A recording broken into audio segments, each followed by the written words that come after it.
Did you know that there was a Beatles song that was going to be released as a single in the 1980s? Yes, until it was killed by Paul, George, Ringo, and Yoko. A picture sleeve for that single is in our countdown this week. I gotta say, that story's just wild. But today we are counting down 5 spectacular museum-quality Beatles treasures currently up for auction. Yeah, and these are amazing pieces for you listeners to check out. They range from the absolute white-hot ignition of early Beatlemania all the way to, well, that fascinatingly obscure piece of corporate drama we just mentioned. Exactly. So let's jump right in with item number 1. We're looking at a 1963 John Lennon signed publicity photograph. Oh, classic. Yeah. The current bid is sitting at $4,550. It's a 5.5 by 3.5 inch photo, and it is signed right on the front by John in blue ballpoint. Nice. And what's the condition like on this one? It's actually really interesting. It has 4 small corner pinholes, and 3 of them have these little red stains, but thankfully they don't touch the image itself. Plus there's some old scrapbook mounting residue on the back.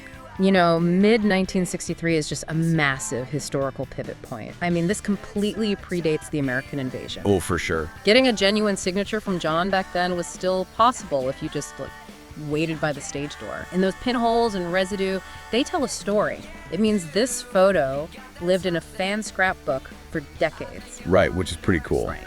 But here's where I get a little lost, Cass.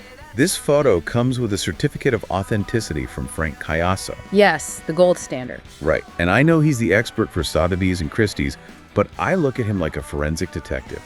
How exactly does one human being look at a faded blue ink mark and confidently date a signature to within a month? It sounds like magic, but it is pure forensic science.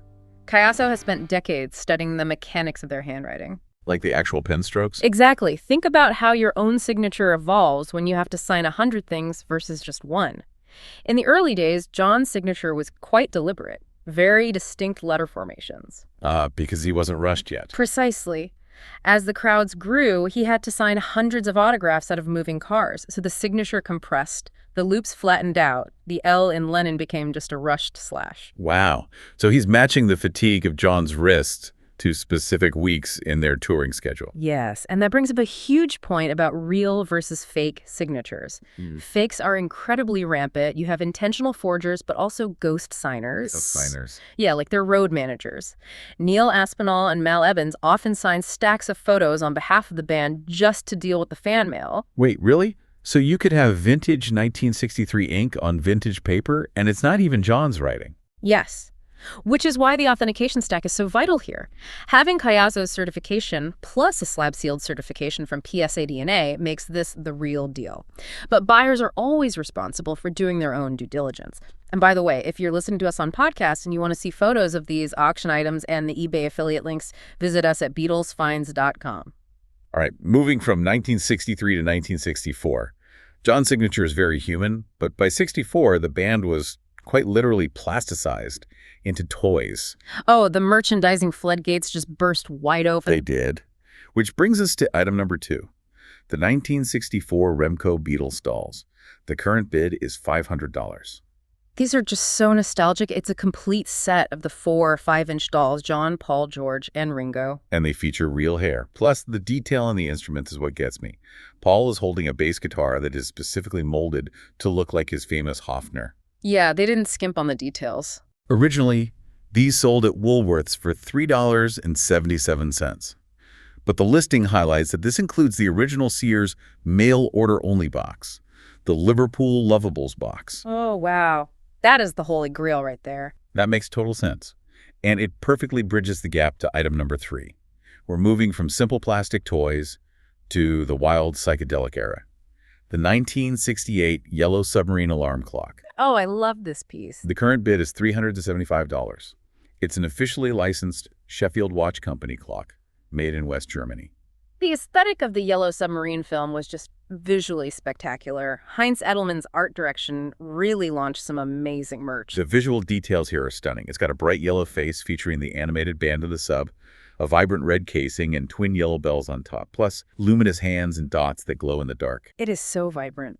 But Cass, I have to point out the funny contradiction here. You have a wildly psychedelic counterculture item being manufactured with strict mechanical West German precision. It is hilarious. You've got the ultimate symbol of tuning in and dropping out, made by a company ensuring you're never a minute late for work. Exactly. But honestly, that mechanical precision is key.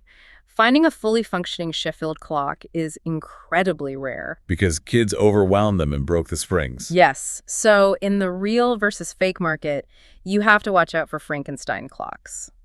Wait, what do you mean by Frankenstein clocks? Well, dealers will buy 3 or 4 broken clocks and cannibalize them to build one working model. They'll swap in replacement hands, install modern glass, or use unoriginal winder keys. Ah, so it looks good on the outside, but the parts are all mixed up. Precisely. An original near-mint clock should have perfect lithography without fading. Buyers must do their due diligence and ask sellers if any internal parts have been replaced. That is great advice. All right, let's pull the conversation back to the actual music. Item number 4. Let's hear it.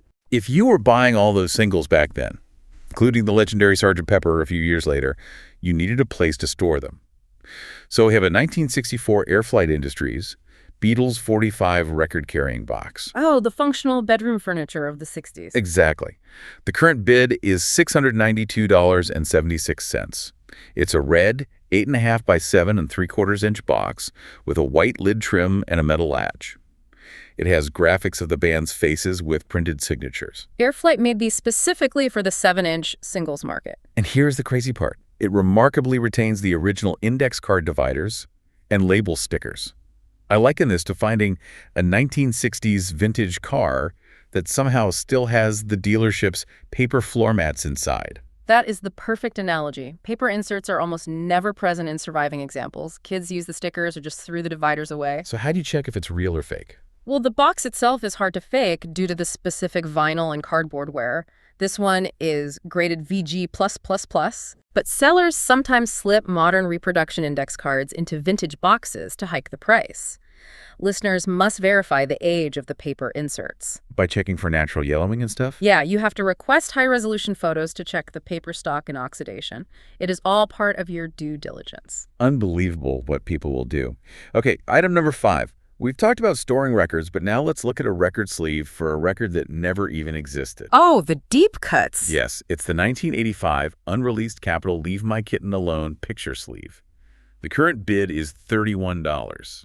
This is from EMI's canceled 1985 Sessions album. Right, they had assigned a catalog number and a release date for the single, which was originally recorded in August of 1964.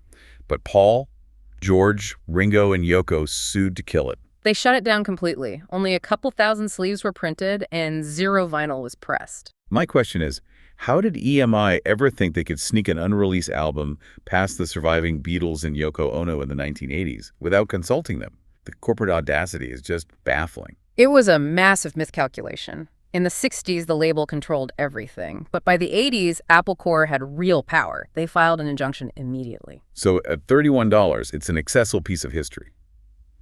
But because it's just printed paper, is it easy to fake? Highly susceptible. Scammers use modern high-resolution scanning and counterfeiting. Buyers need to check the paper stock and the print rosettes. The print rosettes. Yeah, the tiny overlapping dot patterns of ink. A genuine sleeve has a sharp pattern from original plates. A fake will look muddy under magnification. Due diligence is vital, even at $31. Wow.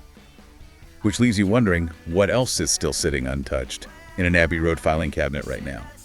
Well, thanks for joining us today. By the way, if you're listening to us on podcast and you want to see photos of these auction items and the links to them, visit us at BeatlesFinds.com. It's the Beatles, all day, every day, 8 days a week. Cass will do it again tomorrow. Right. Oh, I wouldn't miss it for the world. Until next time. When you listen. Your mind conducts its own. Say to me, you'll let me hold your hand. Now let me hold your hand. I wanna hold your hand. And when I touch you, I feel happy inside. It's such a feeling that my love I can't hide, I can't hide, I can't hide.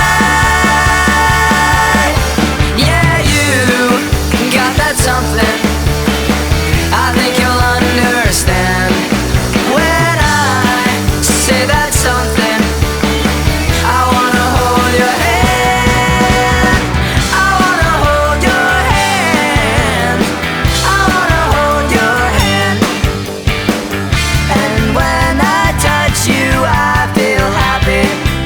inside.